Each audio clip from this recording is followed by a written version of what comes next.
Good evening. Welcome to my journey on GBC News. My name is Beatrice Sanaju. His passion is to solve a social need for households with no electricity in Ghana.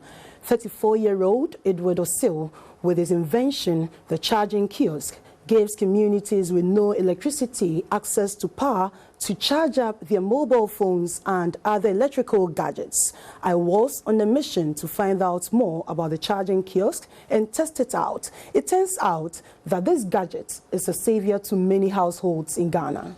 A research conducted by Power Africa shows that about 1.2 million households in Ghana are without power. Those worst affected are rural dwellers. I have visited many rural areas in Ghana, and almost all of them have no electricity. Of concern was how students in such communities cope with regards to learning at night.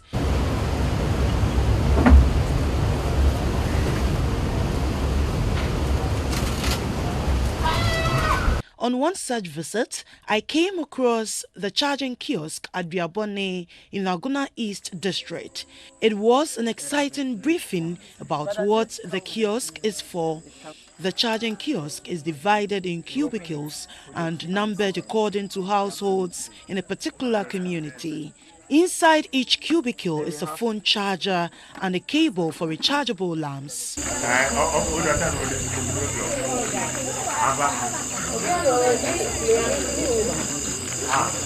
The charging kiosk is powered by a solar panel with a power capacity ranging from 300 to 600 watts, and this is capable of charging 160 lamps in a day. The charging kiosk is upgraded every year into the latest model with an additional feature.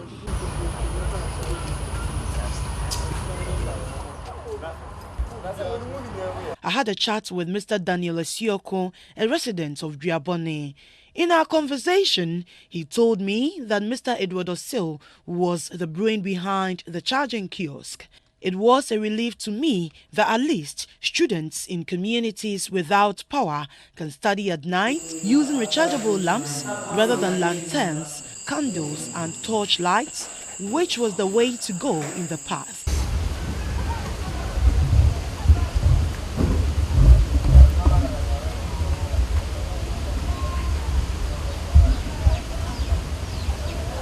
And so, I set off to Kwesi Tintin in the eastern region, where the kiosks are built before distribution.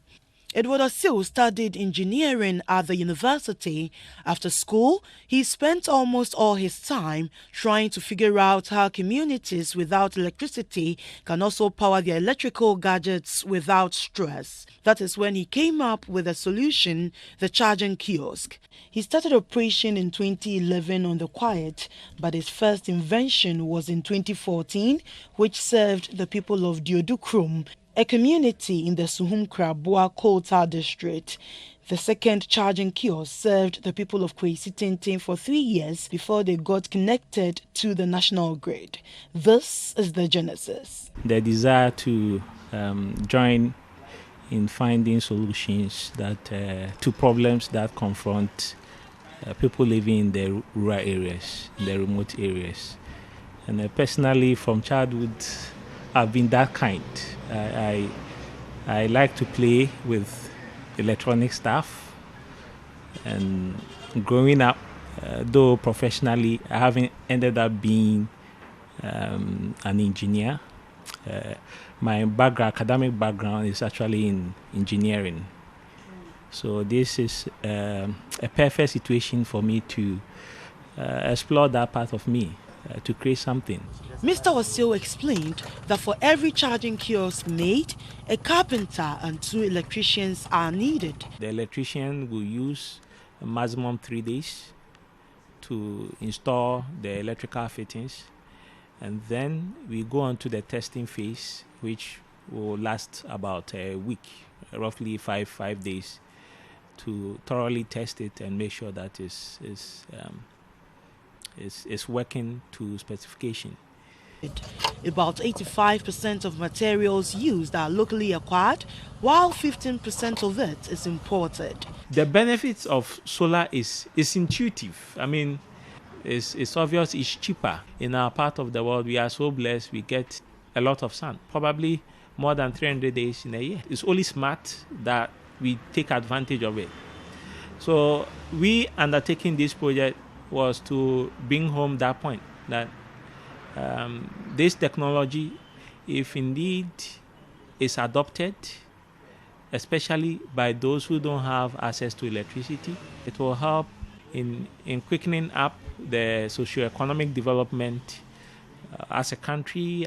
The company, which started as a one-man business, now employs 20 permanent staff and 35 people at the community level. This is one of our repair stations where faulty lamps come in and we do the repairing here. Before coming here, I was a technician at a company, a different company, and I moved here. Since I moved here, I think I've gotten more experience from this field.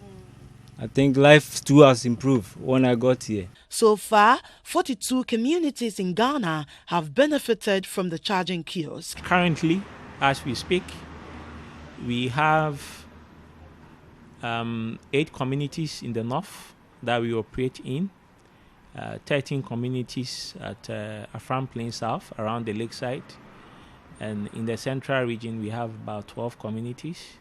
In the eastern we have about 2. But what has happened is that over the years, and Kwesitintin being an example, electricity follows wherever we go.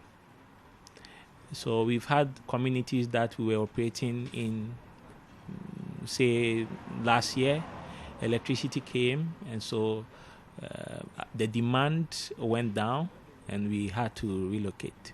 Though the kiosks are donated free of charge to these communities, residents pay 1 cedi 50 pesos every week for using the facility. The amount, I'm told, is used for maintenance work on the facility.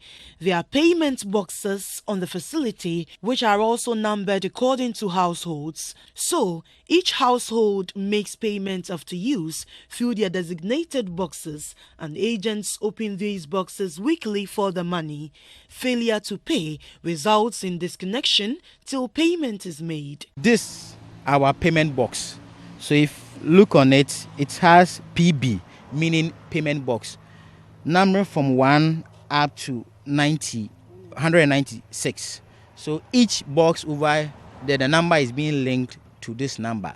So if the operation person pick money in box 7, that box 7 must be on. So we have this system over here as the switches also being numbered. So if box 1 paid, it's on. If box 2 doesn't pay, you put it off. Box 3 on, box 4 you off it. So the moment you do that, the customer will not be able to get access to the power to charge the lamp. I also visited some of the communities using the charging kiosk. One of these is Zakwatra in the eastern region. The residents say they have lived without electricity for about 70 years. They say the charging kiosk is a dream come true. We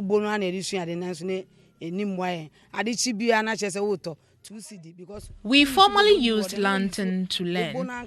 We spent 2 cedis every day in buying kerosene, which cost us so much. The charging kiosk is a timely intervention because it is cheaper. Solar light in the a week, 1 cedi 50 pesos. Aquila Sosu advocated for the charging kiosk to be built in Zakwatra. I interacted with her. When we do any moment a day and charging lamp nearby, didn't now we into our say, Yemfa be embra. How they are the back was sent me be who you know. Now I am a fair. So you so high. I first saw the charging kiosk at Kwesitintin. We don't have electricity here in Zakwatra, so I spoke with the manufacturer to get us one of the kiosks. All we provided was the land to place the kiosk.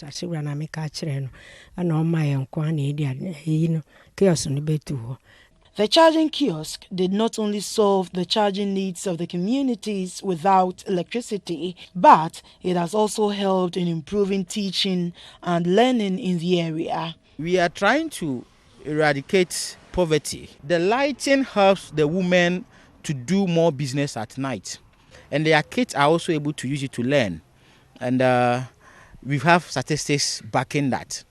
There is a station called Odu Krom in Ayunsuano district, whereby students improve in their BEC examination because of this thing they do. We do donations too for them, for their lighting means to also learn at night. And it provides a source of security for them. Though the charging kiosks in use currently are donated, the manufacturer says an individual can still place an order for a kiosk which will be built and delivered to the specified location. We hope that eventually the model will evolve to the point where every other person who is interested can have a way to participate, either through purchasing of the solar shop to install in the community and having someone resident there run it for the person, or training people who would want to also probably construct similar things. Mr. Osil says some challenges encountered include access to capital to expand and tampering with the facility by residents. We've had situations where some waste case in quotes, those who are electronically biased have managed to figure out what we've done.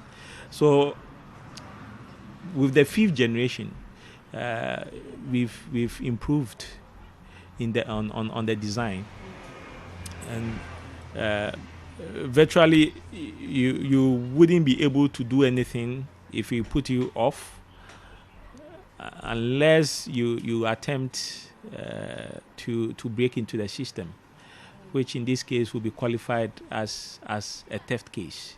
For the residents of Duabone, Kwesi and Zakpachra, the charging kiosk has erased the time and stress they go through before powering up their gadgets.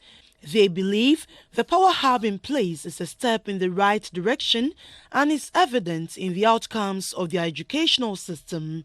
Some say it is cheaper compared to other sources of power. Residents tell me they hope to see more developmental projects in their various communities. Mr. Edward Osil tells me he plans on catching up with modernity and is considering moving from the manual switching to the wireless switching model. His company is ready to partner any other to further develop power solutions at the rural level.